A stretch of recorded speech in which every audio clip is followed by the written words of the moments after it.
Welcome back to Society Case Files. My name is Robert, and today I want to talk about the role-playing game called Warhammer: The Old World. So I've got my iPad because the PDFs came out for this, but the physical products will not be available until 2026. I purchased these as pre-order, and then they immediately sent me the PDFs. I got the player's guide, the GM's guide, and some other stuff, and I thought I'd talk about it.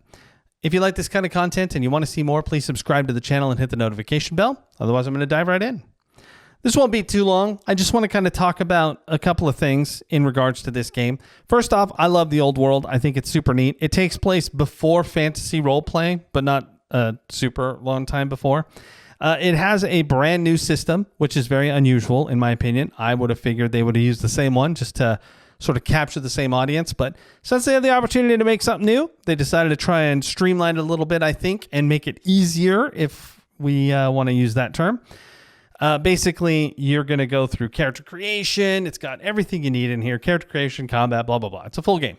Now, the system is interesting because it uses the same characteristics from fantasy roleplay. You've got weapon skill, ballistic skill, strength, toughness, initiative, agility, reason, fellowship, and then fate.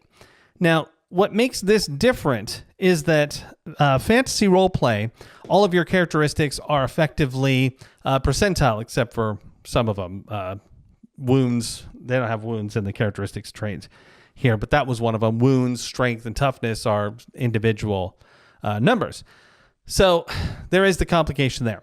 And basically, back in the day, I'd have like the melee skill to hit somebody with a sword, and then I would have to roll my weapon skill. And if my weapon skill was 40%, I had to roll under 40%. And if I did, I hit. Very simple. Then I'd check my strength and toughness and blah, blah, blah, all that nonsense.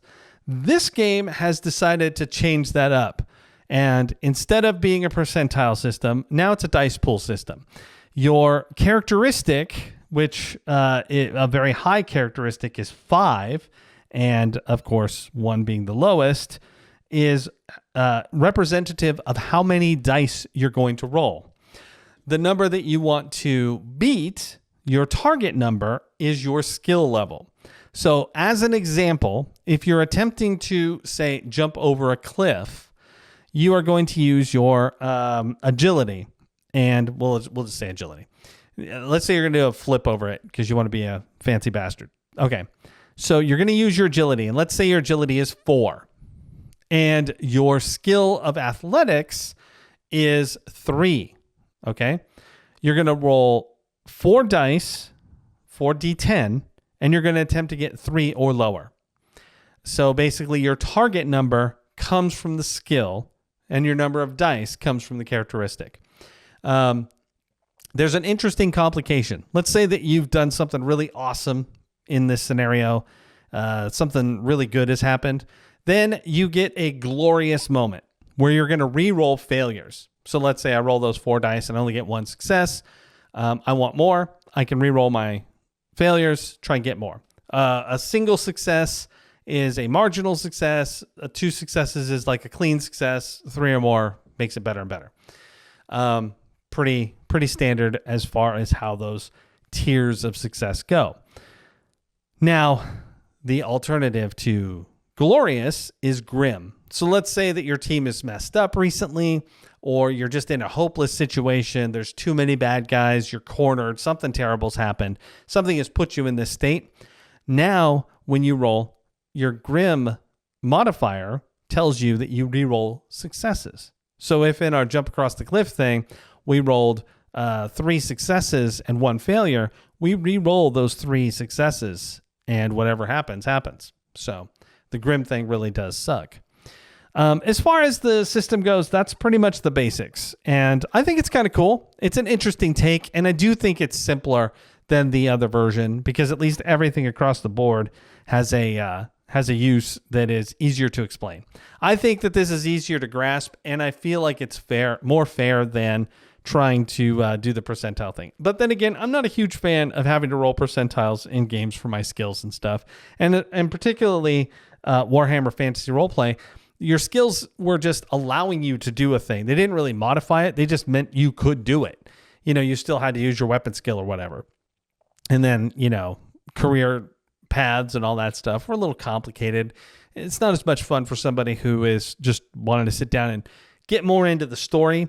You had to be more into the theory crafting and crunch and fantasy role play than you would have to in a system that's a little bit simpler in that regard. I think this one captures it pretty well. And quite frankly, you could take this system and use it in fantasy role play. And in the same vein, you could take fantasy role play and just tack this setting in as well. But I guess that's true of everything. Anyway, I think the presentation is amazing. It's pretty much on par with fantasy role play. The artwork is all pretty fantastic. The layout is good. It looks nice. And I'm actually excited for it. I think Cubicle 7 has done a fantastic job. And all around, I'm pretty... I'm surprised that it even came out. It was a shock that it would be released. But then again, Games Workshop is kind of pushing the old world a little bit. They just had a pre-order as of the recording of this video not too long ago for some new models for that game. It's not as popular as Age of Sigmar and stuff. In fact, I was just talking to our store, the guy who runs our store, and he made it clear, there's a reason I only have one shelf dedicated to Old World and all the rest on this whole wall dedicated to Age of Sigmar. It's just not as engaged with yet. And I think that's probably because, there's way more models that you have to paint to get a unit ready in the Old World, with the whole formations and stuff. But anyway, back to the Old World role-playing game. This is available for pre-order right now. To get the 2 books you need, the GM's guide and the player's guide, it sets you back just over $80. They have other things that you can get. There's a whole bunch of cards. There's some dice. There is some character tablets and stuff. Their bundle, it's very disingenuous. It says, starting from $14.95. Well, that $14.95 is if you just bought the character sheets. So I'm not sure why they did it that way. It's not like they needed clickbait. I mean, it's a Warhammer product. There's a whole lot of people, myself included, that will just buy it regardless of what it's like. And so it was kind of stupid to put it that way. But the other stuff is like $19 a piece for the dice, for the cards, that kind of thing. And it pushes the bundle up to just over $144, if I recall correctly. So, keep that in mind. And plus, Cubicle 7 does take forever to put out stuff. When I got my Eldari book for Wrath and Glory, when it showed up, I had completely forgot that I purchased it. Same with one of my Doctor Who things. I was like, oh yeah, I totally remember that now. Because they're really good about giving you the PDF right away. So I was already absorbed in it. I already read through it. I already knew what I needed from it. The book was just nice to have. If I run it at the table, I can open it up and show people without using an iPad. So having that PDF really does make a difference. And by doing that, I don't even look at the order. I just give them all the space they need. There's some other people that could have used that advice. Anyway, I've already talked about them. But anyway, I think it's really cool. And if you love Warhammer fantasy stuff, if the old world appeals to you, then you should take a look and see what you think. I think you might be able to get the PDF from DriveThruRPG. I haven't checked. Go ahead and check. But otherwise, you can buy each book for $44. Maybe get the player's guide, see if you like it. And if you love it, you can then go pick up the GM's guide. It's not like you don't have time. They said that they are not going to be shipping these until sometime in 2026. So you've got a while. But anyway, is this something you guys are interested in grabbing? Let me know in the comments. But this is Rob with Society Case Files, signing off.